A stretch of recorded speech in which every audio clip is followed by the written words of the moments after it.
आदाब, नमस्कार। मैं हूं कुंवर आरिफ अली खां।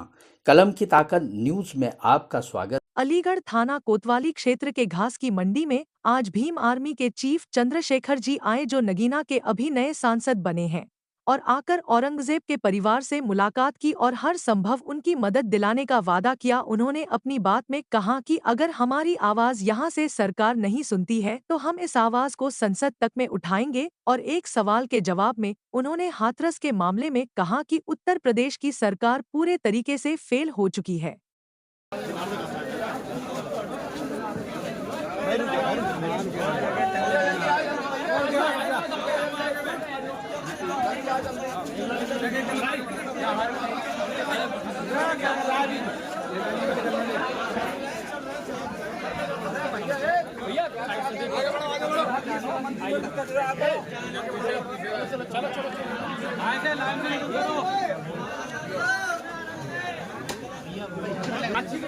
थे, अगर उनको डराने के लिए या अपने जिन लोगों से आप घबरा गए उनकी इच्छा पूरी करने के लिए आप ये 11 दिन बाद एफआईआर करके डराने काम कर रहे हो, तो इससे हम डरने वाले नहीं, बिल्कुल डरने वाले नहीं।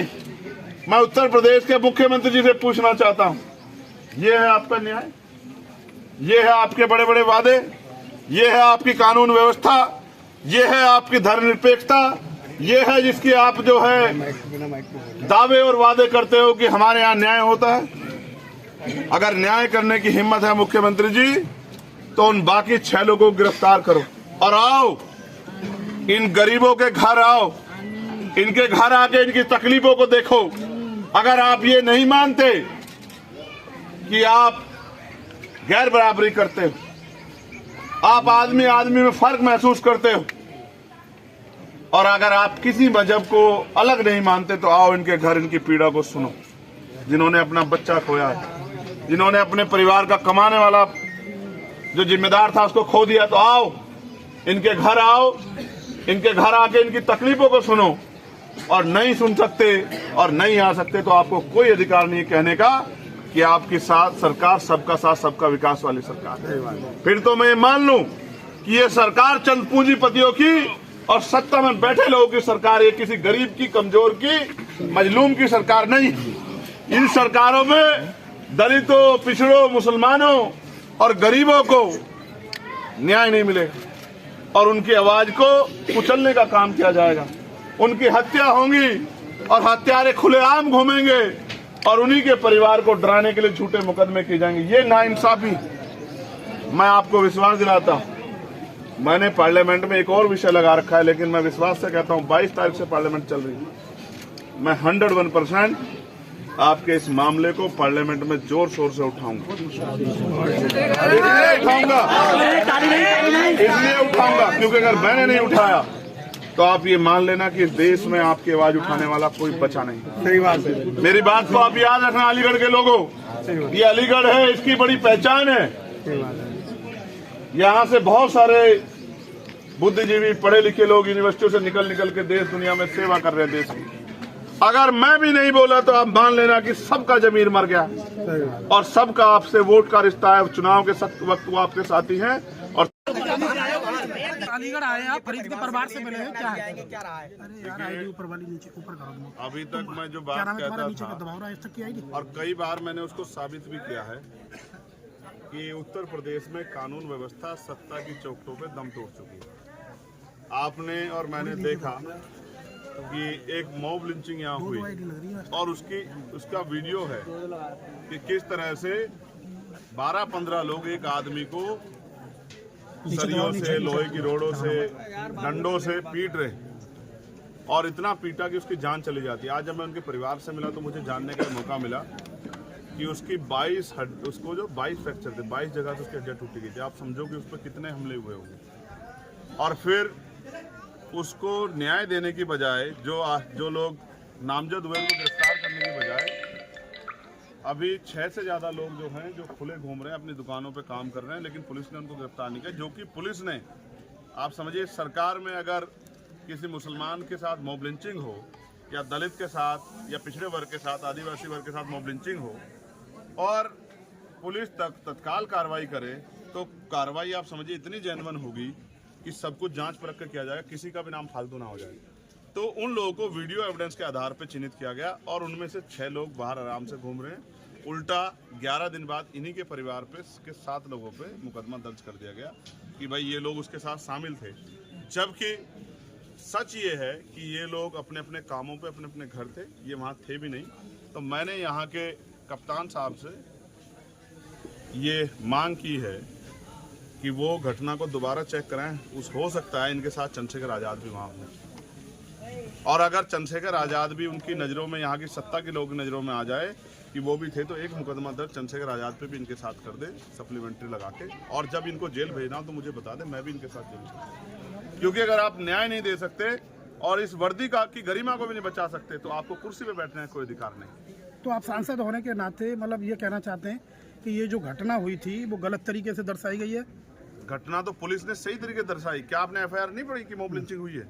लेकिन उसके बाद 11 दिन बाद जो मुकदमा हुआ, 11 दिन बाद सत्ता के संरक्षण में, सत्ता के दबाव में जो मुकदमा हुआ, वो कई जनता से दूर छिपा थोड़ा ही है, वो तो सबके सामने है कि वो मुकदमा किसके दबाव में हुआ। और अगर सही घटना थी तो पुलिस ने पहले दिन, दूसरे दिन, तीसरे दिन, चौथे दिन, 5वें दिन मुकदमा क्यों नहीं दर्ज किया? 11वें दिन मुकदमा दर्ज करने का मतलब ये है कि कुछ लोगों को, सत्ता में बैठे कुछ लोगों ने इतना दबाव दिया कि हमारे अधिकारी जो है उनके आगे कमजोर पड़ गए और वो संविधान की रक्षा नहीं कर पाए।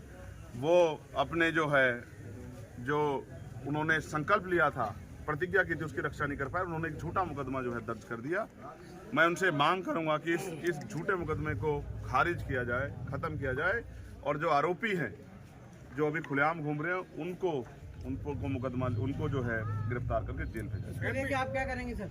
मैंने बता दिया है कि अगर सड़कों से हमारी बात नहीं सुनी जाएगी तो हम पार्लियामेंट में इस मामले को उठाएंगे, और अगर पार्लियामेंट भी नहीं सुनेगा या पार्लियामेंट इस बात को स्टेट इशू के थ्रू या किसी और उससे मोड़ने का प्रयास करेगा तो हम लखनऊ में जाके डीजीपी से, प्रमुख सचिव से, मुख्यमंत्री से जाके उनके सामने कागज रखेंगे, उनसे पूछेंगे कि क्या यही है आपका सबका साथ सबका विकास वाली सरकार का सच? ये कब होगा सर? ये बहुत जल्द होगा। आप अपने आप देखना है कि बहुत जल्द आपको होता दिखाई देगा, क्योंकि लोगों को मरने के लिए नहीं छोड़ सकते। एक और ऐसा ही केस जो है घटना, वो मलखान सिंह का है सर। मलखान सिंह की भी जो है बताई जा रही। आप ये देखो, भीड़ को अगर छूट दी जाएगी तो ऐसे तो कल कोई पकड़ के मुझे भी पीट के मार देगा, क्योंकि मैं तो बहुत लोगों की आंखों में किरकिरी हो गया हूँ।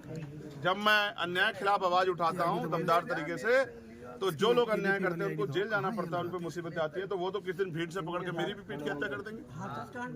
अच्छा चंद्रशेखर भाई, हाथरस में जो 121 लोगों की मौत हुई है, बाबा पर अभी तक कार्रवाई नहीं हुई, क्या मानते हैं आप? देखो, एक तरफ बाबा पे कार्रवाई नहीं हो रही है, दूसरी तरफ घर में बैठे लोगों, निर्दोष लोगों पे कार्रवाई हो रही है। पहली बात तो ये पुलिस और प्रशासन का फेलियर था, जिसको किसी भी कीमत पे भुलाया नहीं जा सकता। इतनी बड़ी भीड़ इकट्ठा हो रही है तो LIU क्या कर रही थी, इंटेलिजेंस क्या कर रही थी? उनके पास इसकी क्यों जानकारी नहीं थी? और जानकारी थी तो उन्होंने उचित व्यवस्था क्यों नहीं की? मुझे ऐसा लगता है कि प्रशासन और पुलिस और सरकार ये जानती है कि वहाँ वंचित वर्ग की महिलाएं ज्यादा जाती हैं, वहाँ गरीब लोग ज्यादा जाते हैं, तो वो मर भी जाएंगे तो क्या फर्क पड़ेगा? अगर ये उनकी जान की वैल्यू समझते, जैसे कोई वहाँ VIP जाता तो वहाँ एक VIP के लिए कई हजार पुलिस फोर्स लगा के व्यवस्था कर दी जाती, तो उनकी, उस गरीबों की उसमें कोई VIP नहीं था। तो गरीब अगर 100-125 मर भी गए तो सरकार को इससे क्या फर्क पड़ता है? 2-2 लाख रुपए का मुआवजा, क्या कितना पैसा मुआवजा दिया? 2 लाख यूपी सरकार ने, 2 केंद्र ने। तो ये बताओ, एक आदमी की जान की कीमत 4 लाख रुपए होगी सरकार के में? तो भाई कौन बचा रहा है ये भी बता दो बस। बाबा को बाबा जी बचा रहे, हम तो नहीं बचा रहे। और ये बताओ, जब कैसे गिरफ्तारी की मांग कर लूं जब FIR में नाम ही नहीं है? आप बताओ ना, जब FIR में नाम नहीं है तो कैसे गिरफ्तारी कर लेगी सरकार? लेकिन यहाँ तो झूठी FIR भी हो रही है। यही मैं आपको सच बता रहा हूँ। मैं जाऊंगा, पीड़ित परिवार से मिलूंगा, और मैं मुख्यमंत्री से और प्रधानमंत्री से मांग करता हूँ। वो तो बहुत धार्मिक लोग हैं, ये तो सिर्फ धर्म के लिए गए थे, भोले बाबा के उसमें गए थे सत्संग में, कि भाई इनकी जिंदगी अच्छी हो जाए, इनकी गरीबी, बेबसी, लाचारी, बीमारी खत्म हो जाए।